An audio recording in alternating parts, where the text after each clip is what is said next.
as far as the screen life is concerned, and now they are mature superstars, and these are young stars who are coming up. वो जो tragic and था वो तो आज तक समझ नहीं आए, सब बौखला गए उस मैटर से कि सब कुछ होने के बाद नाम नमूद, काम काज, पैसा और शोहरत, दुनिया भर की सब चीज़ें थी, फिर भी कोई सुसाइड कमिट कर ले तो कुछ होगा, कुछ और भी रीज़न हो सकता है। मीडिया भी कहीं रिस्पॉन्सिबल रही है। अब एम्स ने आके रिपोर्ट दी है कि वो सुसाइड। मीडिया को आप ब्लेम नहीं कर सकते। मीडिया आपके आई बॉल्स कैच करना चाहती है, तो जो उनको उस वक्त सेंसेशनल न्यूज़ मिलती है उसको दिखा देते हैं। और उनका ये कहना था कि अगर सबसे बड़ी एंगर की बात ये थी कि जो लोग उसके आसपास थे उनका क्या रोल था इस सुसाइड में। ये ऐसे क्या, how do you come to a stage where you feel कि you can not be helped and a man like him, ऐसा क्या उसके आसपास माहौल था जिसमें उनको ऐसा लगा कि उनके लिए कोई हेल्प है ही नहीं, कहीं वो रीच आउट क्यों नहीं कर सके किसी को, और ऐसे लोग कौन थे जो इनके साथ थे। That is what the media was investigating. And उसके माँ बाप चाहते थे कि वो जो लड़कियां थी आसपास या जो उनकी गर्लफ्रेंड थी ये पता लगाए पैसा कहाँ गया, ये कहाँ गया, वो कहाँ गया, सब इस पर पल रहे थे क्या। This was the issues that they were searching, but ultimately it seems that they have not come to find out anything, and I hope के law prevails, that's all. Do you think the entire Bollywood, being a soft artist, the entire Bollywood is held responsible for the drugs involvement and all? Why to blame each and every one? Drugs are bad for the youth in any case, anywhere. Any reason by which the press can use to cry out if this is the worst thing on earth, our youth will be saved. And whether you connect it to Bollywood or to connect it to any level of society, you know, in university, schools, this, that, kahin bhi aap connect kariye. It's not Bollywood also. If there is something like drugs anywhere, it should be totally banned and removed from the surface of this particular our country. We don't want this. ये बहुत बुरी चीज़ है और नहीं होनी चाहिए। और अच्छा है कि किसी बात के रीज़न पे ये फोर फ्रंट पे आई है बात, और ड्रग एनफोर्समेंट एजेंसीज अब काम कर रही हैं, और उससे बहुत बड़ा धक्का पड़ा है लोगों को, और बच्चे बच जाएंगे इस चक्कर में। And that is good news, whether it's coming from Bollywood और कमिंग फ्रॉम एनीवेयर। बाहर तो निकली ना बात, आज तक ड्रग्स की बातें कहाँ आती थी पेपर्स में, पिक्चरों में दिखाया जाता था कि कोई पिक्चर आ गई ड्रग्स की, अब तो फ्रंट पेज न्यूज़ है ना, ड्रग्स ड्रग्स ड्रग्स ड्रग्स। तो उससे एक चीज़ तो फ़ायदा होगा ना कि माँ बाप थोड़ा अवेयर हो जाएंगे, बच्चे थोड़े अवेयर हो जाएंगे, स्कूल टीचर्स, प्रोफेसर्स और जो बड़े बड़े बॉलीवुड लोग हैं जानेंगे कि ये जो कर रहे हैं, कोई किसी ने भी किया हो, is not right for the younger generation to observe. वो अगर ऑब्जर्व कर रहे हैं ये चीज़ें, उनके एल्डर्स कर रहे हैं, तो ये भी करेंगे, बच्चे भी करेंगे। तो that is what it is wrong, and I am happy that the drug enforcement thing is there in place and people are fighting to bring this curse on humanity to be ousted from the surface of the earth. अब sir, as you said कि आपने big boss आप देख रहे हैं, निगाह बनाए रखी है, आपको क्या लग रहा है इस बार का जो कॉन्सेप्ट है, सिद्धार्थ शुक्ला और गौहर, इन सबको लाना क्या जस्टिफिकेशन है, क्या एक्चुअली आप सब में से आज ये काफ़ी इंटरव्यूज सबने पूछा, क्या है कि बिग बॉस 13 बहुत हावी हो गया था। हाँ, और बिग बॉस 30 इतना हावी हो गया है कि उनका सीजन का बेस्ट सीजन बिग बॉस 13 है। Creative ideas were also very well played by the Bigg Boss people. The creative work that was done on Bigg Boss was also very well done. Camera work, artist, और जो लोग अंदर थे, they were exceptional, they were actually exceptional human beings. सब, मैं तो कहता हूँ कि मेल से लेके down to the last person out there, जो 2 हफ्ते 3 हफ्ते 4 हफ्ते जो भी रहा, वो कहते हैं ना कि सबके पाँव मिलके ये एक सक्सेस बनता है, सबके जो हाथ लगे उस पर, वो सब की वजह से वो सुपर सक्सेस है, कोई एक को नहीं दे सकते। बट अल्टीमेटली अब ये देखा जाता है कि जब वो कंपेयर, ये जो बच्चे आ रहे हैं अंदर, इनके ऊपर ये पूरा भार दो BB13 का पड़ेगा।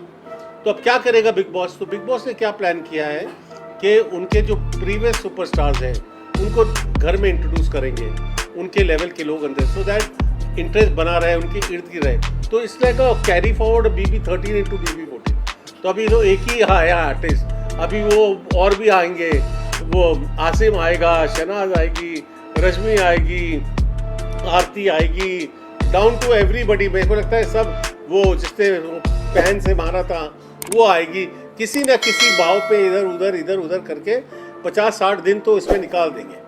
आप भी जाएंगे? हाँ, पता नहीं चले। मैंने तो बोला कि मुझे बैंड लीडर बना दो, जो गाना गाने जाते हैं ना, कभी कोई इवेंट होता है जहाँ गाना गाने आते हैं, तो मैं बैंड लीडर बन के गाने वाने गा दूंगा उधर. तो that is what I was doing. Let's do it on a band. If they call me I definitely go. So but the thing is that के इनका जो मिक्स मनोरंजन होगा उससे अब जो अंदर है उनकी क्या क्वालिटीज़, कुछ तो क्वालिटीज़ देख के उन्होंने लाए होंगे अंदर. पहले भी ऐसा ही था BB13 में. BB12 it seems was not that good. So BB कई बार सिलेक्शंस प्रोसेस में नज़र आते हैं कि बहुत अच्छे होंगे, आगे अंदर जाके they don't deliver the things that they want. But you don't know, जैसे दिन बढ़ते जाएंगे किसी पे जजमेंट पास करना इतनी जल्दी नॉट राइट. 3-4 हफ्ते दीजिए तब पता चलेगा. किसको फिर भी आपको क्या लग रहा है, पोटेंशियल लग रहा है इस न्यू कमर में या I think there are some good. Rahul Vaidya is good. John is good. That girl Nikita is good. That's Malik. नहीं मलिक है क्या? नहीं Diol is good. मतलब ये सब बच्चे हैं अच्छे. फिर that other boy पंजाबी लड़का शाबना जो बॉडी बिल्डर जो आसिम की जगह आएगा. मतलब उन्होंने क्या किया है कि उन्होंने क्या किया है कि वो कैलिब्रेट किया कि ये इसके लिए, ये इसके लिए, ये इसके. अब सिद्धार्थ शुक्ला के लिए कोई नहीं, तो सिद्धार्थ शुक्ला ही अंदर आ गया. तो Siddharth Shukla is already inside the show. अब वो एक लड़का का कॉन्फ्रंटेशन है, वो उसके साथ झगड़ा हो रहा है दोनों का. वो थोड़ा हाइट का छोटा है, वो टीवी का एक्टर है, वेल नोन. क्या नाम है, Ejaz. So he is there in the show also. मैंने सुना इनका और सिद्धार्थ का झगड़ा दिखाने वाले हैं आज, ऐसा कुछ है. तो they are keep see try to understand. Bigg Boss का घर नाम वो अपनी स्टोरीज फॉलो करेगा. राहुल वैद्य का लव अफेयर शुरू होने वाला है, उसको फॉलो करें. धीरे धीरे वो ऑडियंस को इन्वॉल्व करेंगे. टीवी को वो जानते हैं बहुत अच्छी तरह, और वो जानते हैं किस तरह से अपने श्रोताओं के साथ प्ले करें. जो देख रहे हैं लोग, उनको किस तरह से इन्वॉल्व करें. अब नए कैरेक्टर्स आए, उनके साथ आप मिलते अब मुझे नाम तो याद आ रहे हैं, मुझे चेहरा तो याद आ रहे हैं. ऐसे लोग कनेक्ट होना शुरू होंगे. जब कनेक्ट होंगे तो उसके साथ कहानियाँ बनेगी. फिर धीरे धीरे से ये पुराने फेसेस एलिब्रेट करेंगे और 50-60 दिन वो इनको ही रन करेंगे.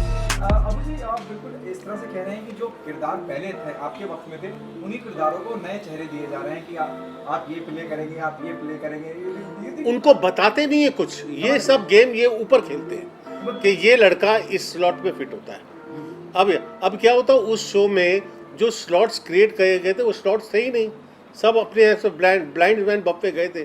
फिर स्लॉट्स बने ना, किसका क्या है क्या. एक तो उनके दिमाग में वेरी क्लियर होता है कि जो टेलीविजन के एक्टर्स होते हैं उनका एक ड्रॉ होता है. तो टेलीविजन की एक टीम तो होती है. इस शो में भी है, टेलीविजन की एक टीम है. 3-4 एक्टर्स हैं जो प्रोमिनेंट टेलीविजन एक्टर्स हैं. अभी उनका क्या क्या होना है. रुबीना, क्या नाम है उसका, रुबीना, वो मुझे लगता है क्वाइट अ गो लड़ाकू टाइप होगी शो के अंदर. उसमें काफ़ी उसके झगड़े वगड़े होंगे. वो लगता है मे बी उसका नेचर होगा वैसा. तो उसके हस्बैंड भी हैं साथ में. अब वो किस को रखेंगे अंदर और किसको एलिमिनेट करेंगे पहले 15 दिनों में, that we have to see. But I tell you one thing कि आपको लगेगा ये, but I think these young people will catch a grip because Bigg Boss knows how to play the game. Bigg Boss himself knows how to play the game. वो खिलवा अंदर डाला हुआ है. किसी को पता नहीं कि उनको गेम खिलाया जा रहा है. वो उनको लगता है कि हम खेल रहे हैं, but it's not like that. उनको खिलाया जा रहा है वो अंदर. क्योंकि आप तो 23 घंटे देखते हो, आप तो 1 घंटा देखते हो. वो 23 घंटे में बिग बॉस अपनी गेम खेल रहे होते हैं. बिग बॉस उनको खिला रहे होते हैं, लड़ा रहे होते हैं, पंगे लगा रहे होते हैं, ये कर रहे होते हैं, वो कर रहे होते हैं, ये कर रहे होते हैं. उससे वो फिर वो निचोड़ आपको 1 घंटे में नजर आता है कि ये ग्रैब हो गया, ये ग्रैब हो गया. और कहानी की लाइन बनना शुरू हो रही है. लव अफेयर शुरू होंगे तो कहानी की लाइन एक बनेगी, नफरत की लाइन एक तरह बने, झगड़े दिखाने गौर और सिद्धार्थ के झगड़े होना शुरू हो गए. So all these things are coming up. That's it. आप मानते हैं कि सलमान के अलावा कोई नहीं है जो अभी भी बहुत अच्छा रिस्पांस मिल रहा है बिग बॉस को? मतलब इतना नहीं जितना मिला था लास्ट टाइम कोविड की वजह कह लीजिए या कुछ और वजह कह लीजिए. Salman is the best host for big boss. अरे फैंटास्टिक होस्ट है, फैंटास्टिक होस्ट. मुझे ऐसा कभी लगता था कि ऐसे ही आके चला जाता वो ध्यान में. He is involve in the show. वो अगर अपना कहते हैं ना, उनकी हायर चार्जेस होती है, उनकी पे ये है, उनको ऐसा मिल रहा है. Between you and me he deserves it because he works on it. अगर आप देखा जाए तो घंटों the shooting goes on, hours and hours. मतलब 2 days they are shooting day and night to get that feel of the whole show. तो Salman performance in the whole thing is very very good, very unbelievable. आप देखो ना किस sincerity से उन्होंने अपने dialogues बोले हैं, किस सिंसियरिटी से अपनी बातें रखी हैं, सोबरिटी रखी है शो के बारे में because of the mahamari, how to keep it sober plus keep it entertaining. All this is Salman Khan. He brings dignity to a show which could be otherwise treated as flamboyant only. आखिरी सवाल आपसे, राधे माँ को वहाँ पहुँचाना और राधे माँ के द्वारा आशीर्वाद देना, ये भी एक स्ट्रेटेजी रही। How cool it was. India is a very very religious country. Our country is not just a normal country like any other country in the world. It's a very very religious country और हमारे यहाँ तो 33 million gods हैं, goddesses हैं। तो मतलब लोग इन चीज़ को मानते हैं, gods and goddesses को। और राधे माँ का लाना एक तबके के लोगों के लिए जो रिलीजियस हैं, उनको लगता है कि ये big boss actually cares for the sentiments of the religious people also. So I don't think it is wrong in any manner. They are not showing any particular, Radhe Ma doesn't represent any particular thing. She is just a very big loved by people as a spiritual thinker and blessings उनके लेते हैं. And I think it was okay. I enjoy anything that Big Boss does. वो सोच के करते हैं, कुछ ना कुछ तो उनका होता है। कभी वो जैसे वो अभी जो आगे आगे क्या क्या आएंगे, you just don't know. But इस महामारी में राधे माँ का आना एक तरह से अच्छा हुआ, क्योंकि लोग ने सोचा चलो यहाँ ब्लेसिंग्स भी ले लो, हमारी ये ख़त्म तो हो ये मुसीबत।